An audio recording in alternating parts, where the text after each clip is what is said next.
What's going on, everybody? And welcome back to another episode of I don't have anything witty or funny to say to begin the video. I guess it is time for me to officially announce my retirement from these intros. I simply cannot go on like this any longer. It's been fun. Farewell, everyone. As always, I'm your host, Zach Cronin, and today we are going to be talking about Jalen Brunson. I have not mentioned anything about Jalen Brunson this season. In the preseason, however, I did talk about how I thought the Knicks were going to be a very good team this season, and it checks out despite all of the injuries that they've had to Julius Randle, to Mitchell Robinson, to OG Anunoby. This team is still competitive, and when fully healthy, I believe that they can make a relatively deep run in the Eastern Conference. I don't foresee them being a contender quite yet, but part of that is also because of how top heavy the Eastern Conference is. But the Knicks are not the Knicks without Jalen Brunson. Jalen Brunson is undeniably an All NBA caliber player this season. I don't know if he's going to land on the second or the third team just because of how much talent there is. But the guy is the fourth highest scorer in the league. He's top 15 in assists as well. Great efficiency all across the board. He is a very polished scorer. The years that he spent in Villanova are apparent, and that's something that I think needs to be discussed more. Is yes, everyone knows that Jalen Brunson is a great scorer, but he is also a very unique scorer. Brunson, as we all could see, is not a very big guy, nor is he very athletic. He's about 6'2", he's 190 pounds, is not the greatest leaper, is not the fastest sprinter, but yet he loves to play in the paint. And I don't mean just getting to the basket, scoring layups inside the restricted area. No, I mean playing in that in between area below the free throw line and outside of the restricted area. At the time of this recording, the only person who has attempted more shots in the paint in the I hate this fucking zone in the paint non-restricted area is Nikola Jokic, and there is only like 30 some odd shots between them. Some of the other names that are behind Jalen Brunson are Bam Adebayo, De'Aaron Fox, Jaren Jackson Jr., Shea Gilgeous Alexander, Anthony Davis, so on and so forth. There are not a lot of guards taking shots within this area. There is SGA, there's De'Aaron Fox, as I mentioned, but if we narrow it to strictly guards, Brunson, Fox, and SGA are the only guys who have attempted more than 400 shots inside of that zone. The main difference between Brunson and the other two is that Brunson is a small guard, and smaller guards generally have issues playing in the paint because that is when they go up against bigger defenders, and that is not a mismatch that they're capable of winning. Luka can play like this in the paint, and I do actually see a lot of similarities between Brunson and Luka, despite there being like 5 or 6 inches of difference. But the reason why guys like SGA and De'Aaron Fox and Jokic and Luka and Tatum are so effective in this area is because they have the size and the physical attributes to not only overwhelm their defender, but also to counter whatever their defender may throw at them.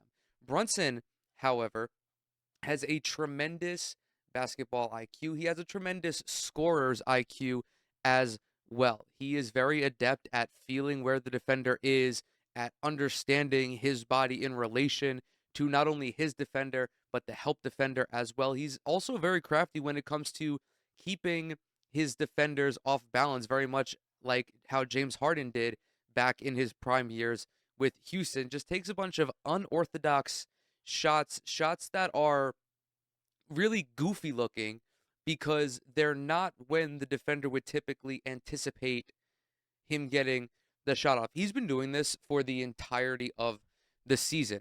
He recently scored 61 against the San Antonio Spurs, and he did so by making only five threes, and I think he only attempted like 6 or 7 free throws.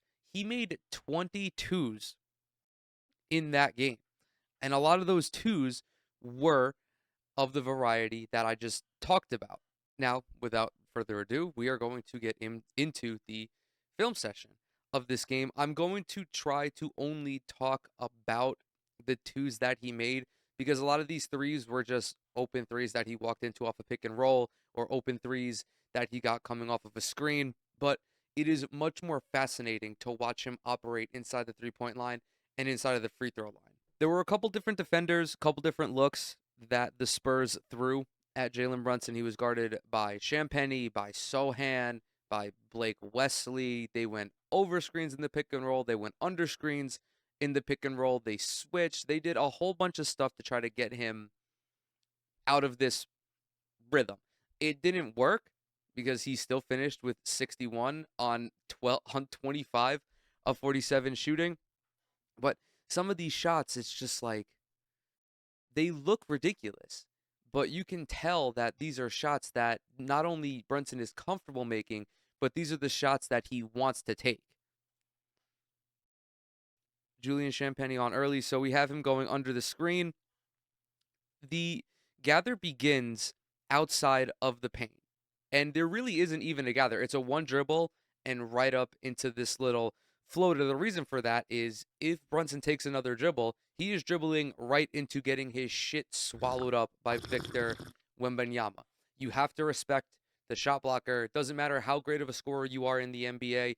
You have to understand that when there is a physical mismatch, especially one where you are like 14 inches shorter than the guy going up against, take the shot sooner rather than later. He gets this quick floater off. It's also important to recognize the fact that, yes, Jalen Brunson is left-handed. He has an inherent advantage with this because a lot of NBA players are not comfortable guarding left-handed players on offense just because they don't see them that frequently, let alone a guy like Jalen Brunson who is one of the more voluminous scorers in the league. But his body is so perfectly positioned between Champagny and the ball that there's really no chance of it getting poked away, getting blocked, and it's a clean look off the basket. Yes, he's fading away, but it's a relatively easy shot for him. It's just a floater off the glass. And again, this is stuff that you can simulate in practice as well by going up or by being defended by somebody who has like that pad or whatever. You can simulate this kind of stuff. You can get yourself used to taking shots like this. This is where Brunson truly excels, not only as an individual scorer, but as a facilitator as well. Mitchell Robinson, who set spectacular screens all game long for the Knicks here. Sohan gets caught going over. Now, Brunson doesn't have to attack Zach Collins. He can play this effectively however he likes. He checks behind him to see where Sohan is, and he doesn't throw himself into Sohan. He just stops where he is.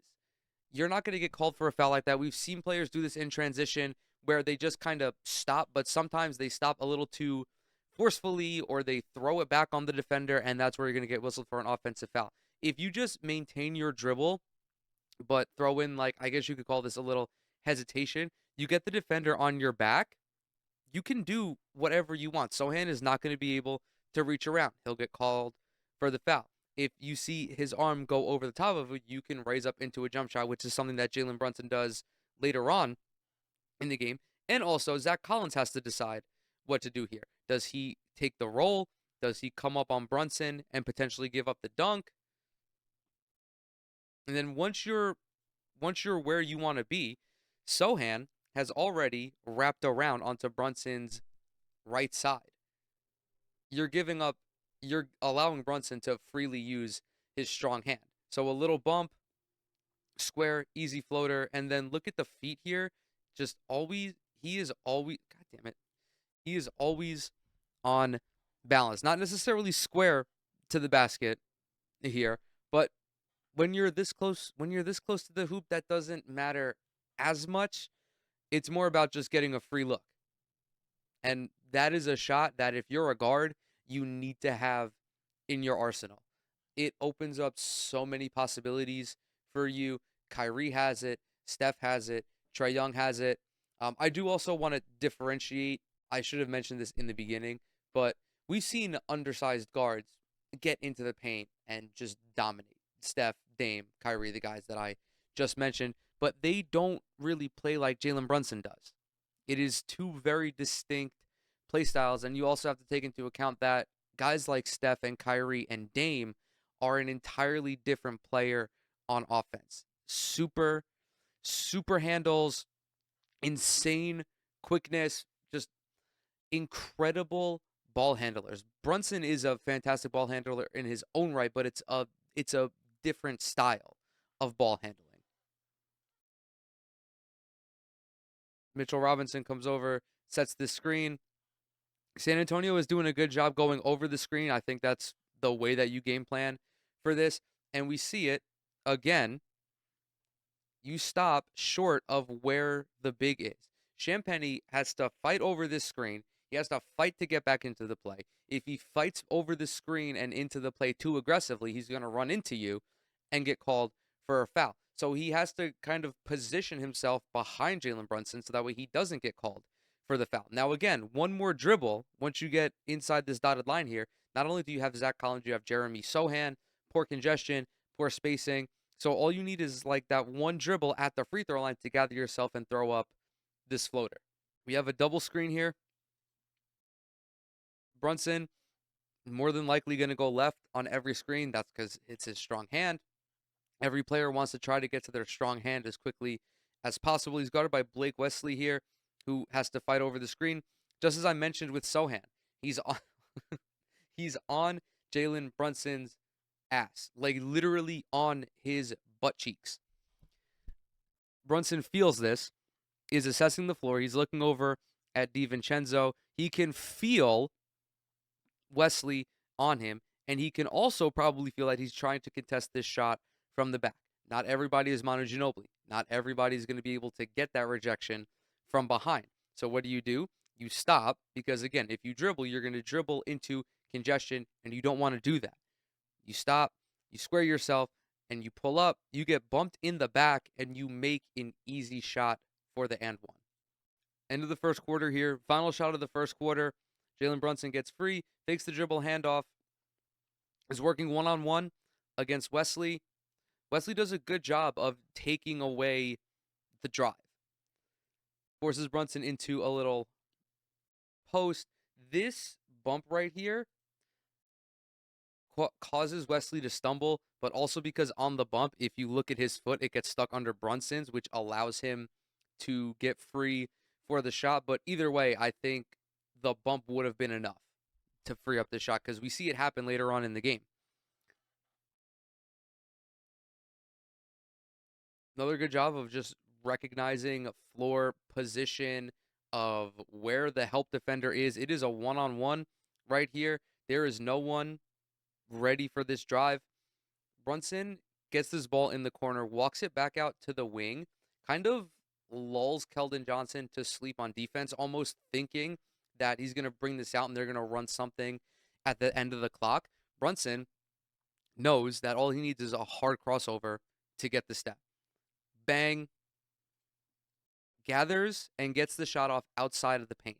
Because again, the extra dribble that he would have put right here to get a closer shot would have probably been swatted by somebody. Again, mismatch by Jeremy Sohan, mismatch with Victor Wembanyama. So you just throw an easy shot up off the glass. This shot gets freed up all because of Mitchell Robinson. This screen befuddled Jeremy Sohan. This guy got perplexed when he ran into Mitchell Robinson. He tries to go over, is not able to fight over the screen, winds up going under. He's fortunate that Brunson wasn't able to pull up for a three here. And then Wemby is in a little bit of drop coverage. This is just a simple pull-up off of a pick and roll. Like, if you're an elite guard in the NBA, this is something that you're practicing routinely. Like, this is easy. It's easy. Guy gets lost on the screen. Big is in drop coverage. One dribble pull-up. Another shot that goes in. Brunson, however, was not too confident in this one. As you can see, he chased his own miss. Generally, when you do that, you don't believe that it's going to go in, but he got the lucky roll here. One-on-one against Jeremy Sohan. Sohan is bouncing all over the place. He's very erratic, and Brunson has to size him up to figure out how Sohan is going to play this. How is Sohan going to play for the drive? Is he going to sag off for the three? Most likely not. So there is a little bit of, I don't want to say hesitation, but he's moving his feet around a lot. And all Brunson needs is this one step towards the foot that is slightly off balance Sohan has to turn. He stays in good position. I will give him that. Just because someone looks like they don't know what they're doing on defense doesn't necessarily mean that. He's just playing with a lot of effort. But Brunson, once again, utilizes his body, his strong lower base, puts a little bit of a shoulder into Sohan, which frees up the jump shot. Good contest as well. Like, this was a very good possession, defensive possession by Jeremy Sohan. There were a lot of very solid individual defensive efforts on the Spurs end, which I think contributed a lot to how they were able to pull out this victory, on top of course, Wemby having 40 and 20. But it would be wildly disingenuous of me not to compliment the Spurs individual defense here. But it this is what happens when you go up against a superstar. This is just how it goes. Sometimes every video I've made where someone has a high scoring effort, whether it's Joel Embiid, whether it's Luka Doncic, whether it's Jalen Brunson, whether it's Jalen Green, sometimes shit just doesn't go your way as the defense, which is why these types of efforts don't happen all the time. This, however, is God, this is artistic. Right after I get done saying there were no bad defensive possessions, the Spurs have a bad defensive possession. It's just math. If you play enough on defense, you're going to get burned. This is also good recognition by Brunson to notice that this entire side of the court is open. You fake the dribble handoff. There's no communication. Well, there is communication. They're obviously not switching that.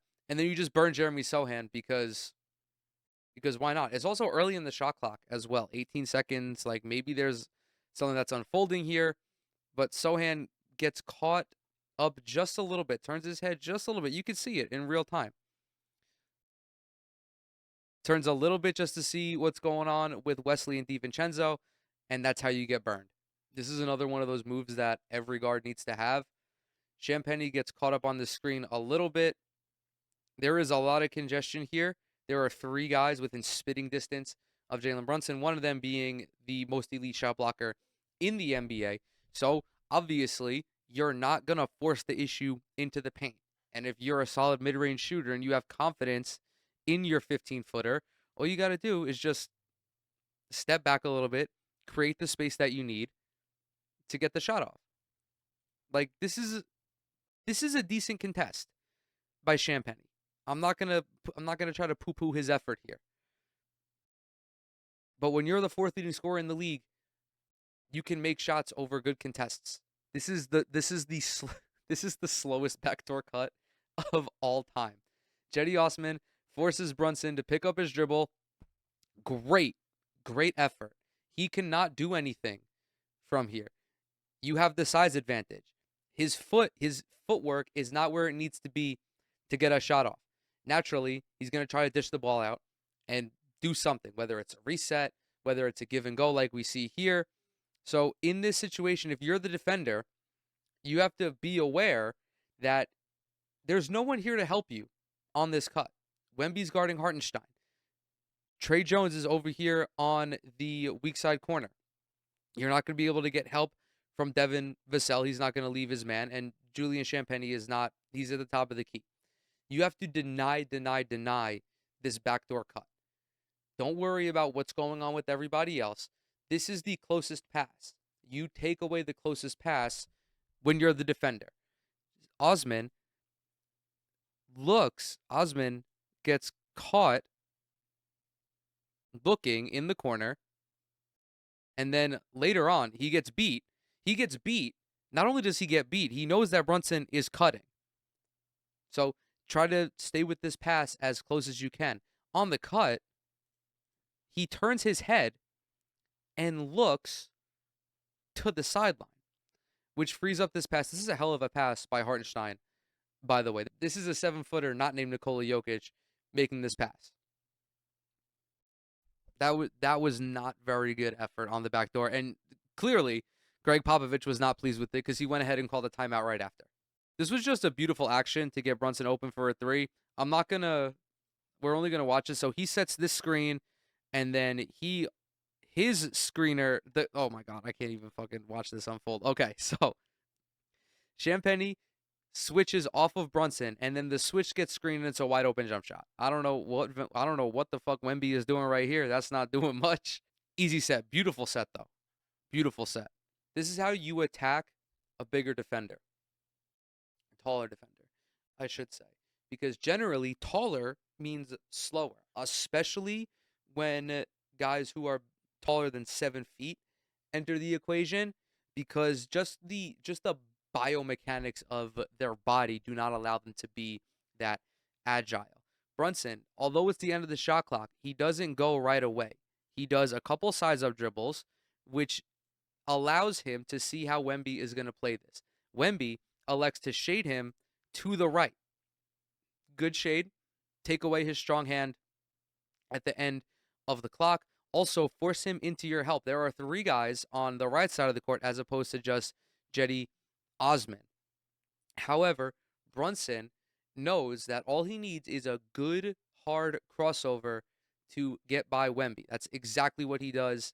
He puts his whole body into this crossover. It is a full body motion.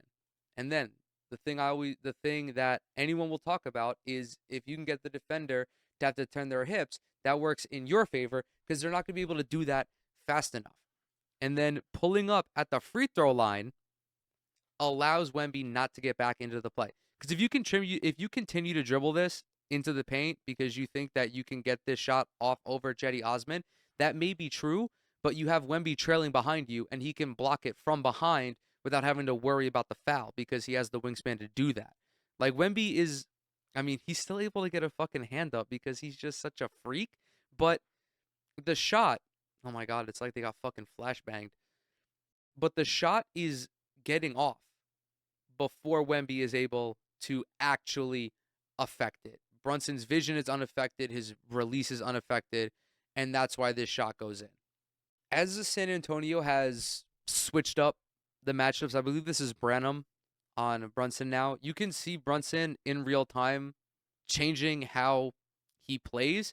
If he feels that he has the strength matchup, he will begin to attack downhill more and play with his body more, which is what I'm seeing unfold in this play. He also is a lot more inclined to attack the basket when Wemby is not on the floor, which is great IQ. Again, when the league's premier shot blocker is not on the court and the last line of defense is Zach Collins, no disrespect to Zach Collins, but he's not a defensive anchor like that. So Brunson isn't really able to shake his man right now. However, this through the legs and then a hard dribble with this offhand, it doesn't necessarily create space, but it relieves the pressure being applied by the defender. He then is able to get a free dribble into the paint, and he gets this wild finger roll off. This is a little bit of an unorthodox shot, but it is, God damn it, it is like technically on balance. It is fundamental because he's taking off, because he's planting with his right foot, this, that, whatever. And still, like, this is mostly unaffected again because Zach Collins does not have the shot blocking capabilities to really impact it. But what we want to key on down the stretch here is how when he dribbles, hit the ball placement and his body placement. The ball is not way out in front of him. It's not way out to the side. It's a little bit out in front of him, but there's no way the defender is reaching around and blocking this. And if they do reach around to try to poke it away, Brunson is probably just going to cross over to the other hand and settle for either a floater or a pull-up jump shot. Also, great touch. If you're a guard, if you're an elite scoring guard in the NBA, you have the touch. Just you can't score 28 points a game without it. Another wonderful set, very similar to the other set that I glazed. Brunson sets the screen, and this is poorly communicated by San Antonio. Wesley has to call for this switch on the perimeter because he's guarding the screener.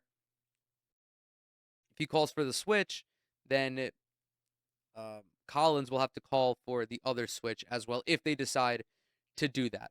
Collins can also just flare out and attempt to take away the three, But there's no need for that because two guys get stuck guarding Josh Hart without the ball. Notice here what Jalen Brunson does. You can kind of see it. There's all this space right here. No Wemby, no back door, no interior presence on the court. Watch his left arm. He sends DiVincenzo to the corner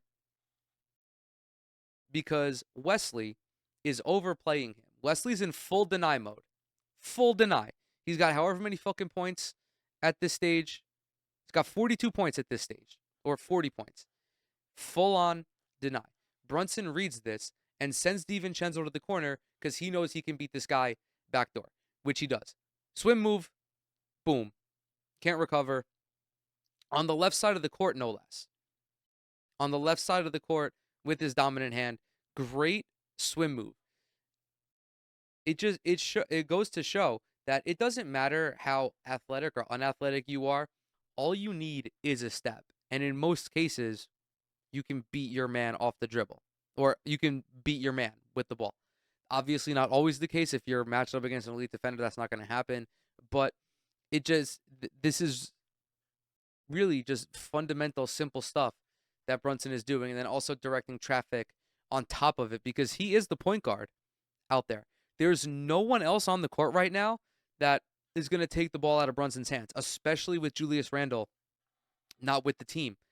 It's up to him to keep the Knicks in these games. Like, Josh Hart's not going to beat anybody unless you're somehow the Cleveland Cavaliers.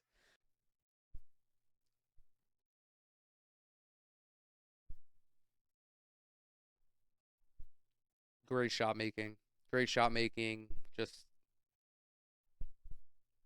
I love this style of basketball. It's just so different from what we're seeing right now. That's not to say that I don't like the current generation of, freakishly athletic with insane range guards, but this is just so refreshing to see from Jalen Brunson. Very much like watching Luka Doncic as well, even though Luka is second. I think he's like, what, second in the NBA in made threes per game. There's just a level of ingenuity of there's just a level of ingenuity to their game. It's remarkable. So Trey Jones gets caught up on the screen, goes over. I like seeing that. Don't give up the three right now. Jalen Brunson is not going to shoot this shot. This is not a good shot. I understand that you're feeling it right now. There's 6 minutes left. It's a 4-point game. You do not need to settle for a 32-footer. Zach Collins is not in drop coverage. He's not taking away the three, but he's also not giving up the three. So Brunson notices that there's no one on the left side of the court. He said, fuck it, I'm going to get to my strong hand. So he fakes the shot, and when he crosses over, he throws the ball in front of him and chases it. Notice how it's at an angle. It's not straight down. It's at an angle. You chase it. Zach Collins is not going to be able to get that. He's not going to be able to get the ball. He does stay pretty close to him, however. But, yeah, his hands are down. He's fighting for his life out there, and you could tell on the reaction. It's just like, that's tough. That's a tough assignment for Zach Collins. That's a tough assignment for any big. Very good post play here from a dude who's maybe 6'2". This is a relatively even matchup, though. Brunson and Trey Jones. They're, I think, about the same size. Maybe Trey Jones is 6'3". I doubt it. But they're playing in the post one-on-one. Devin Vassell's coming over to help. Obviously, Brunson, very solid post game, even dating back to his days at Villanova. Spins away from the double team. Post one-on-one. Great footwork. Great balance, great fade. When he spins, watch his right foot. That's going to be, I'm sorry, his left foot. I'm fucking stupid. Watch his left foot. This is going to be the pivot foot that he winds up planting on. Once that foot finds its space, it's all about just bringing the rest of the body around. And the fade helps a little bit as well. Even though Jones is up in his shit with his arms extended, the fade gives Brunson just enough space to get the shot off. And then he uses the bank just to be safe, Late in the fourth quarter, Wemby's back on the court. Tie game. Brunson maneuvering around this pick and roll, trying to kill time, trying to kill a little bit of time. You don't want to waste all of the clock because if San Antonio does go on a run, you want to have the time to be able to fight back into the game. But you're searching right now for the best shot, the best possible shot. Goes over the screen, pulls it out. Wemby slides back into drop cut. Wemby doesn't move from the free throw line. This pull up is probably the best shot right now. You could dish it to Hartenstein, but if I have 55 or whatever the fuck, I'm not dishing it to anybody. Doesn't matter if Michael fucking Jordan is on the court with me. If I have 55, I'm taking this shot. Wemby's hands are down, caught off guard by Brunson. Easy. Couple through the legs. Put your body in between Trey Jones and the ball. Unorthodox plant, I should say, but the same foot, same hand, the same foot, same hand shot is becoming more popular amongst, or I don't want to say more popular, but the same hand, same foot shot is very popular amongst the craftiest scorers in the NBA. That helps add an element of surprise because the natural way to guard somebody is you expect them to go up. If you're guarding somebody on the left side of the basket, you expect them to go up off of their right foot. It's the fundamental of shooting up a layup with your left hand. Brunson doesn't do that. Still gets an easy layup nonetheless because there's nobody. Well, I don't want to say there's nobody. Wemby's there, but again, it's the same thing. If he takes one more dribble and just try to get that quote-unquote fundamental layup, it's just going to get sent into the sixth row. Final shot right here. Brunson play on one-on-one, three-point game. Same move he just went to, and yes, the video is choppy on NBA.com. This is not, or yeah, the video itself is choppy on NBA.com, but this is the same way that the Knicks ran the previous shot that Brunson made. You're down 3. There's 80 seconds left in overtime or whatever the fuck, 100 seconds left in overtime. Jalen Brunson is going to have to win this game. Put him in ISO situations against Trey Jones. Fakes a screen.